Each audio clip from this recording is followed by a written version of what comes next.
través d'un familiar vaig conèixer el món de les curses, el món de córrer.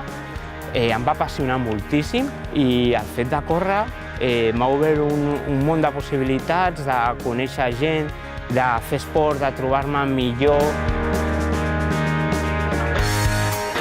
L'esport és la manera perfecta de trobar-nos bé. O sigui, és un complement a la nostra vida per sentir-nos bé, per tenir el cos una mica en harmonia amb el ritme endimoniat que portem a la vida.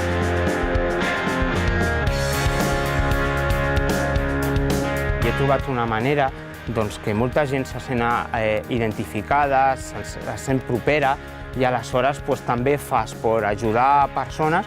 Per exemple, en moltes de les curses jo no vaig només a competir, vaig ajudar a que altres corredors puguin complir els seus objectius que tenen previst corrent, i això també ho trobo molt maco.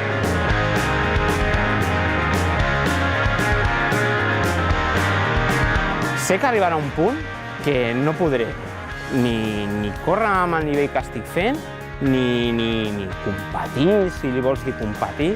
O sigui, crec que això s'ha d'assumir. I l'esport no és viure'l només des del punt de la competició, sinó també des d'aquest punt del voluntariat. Jo me'n veig en el quilòmetre 5 donant l'aigua i donant molts ànims a les noves generacions. Jo no vull anar més ràpid, jo vull ser feliç. I sortir a córrer em fa feliç. Si després trigo 2 minuts o 3 minuts, no passa res.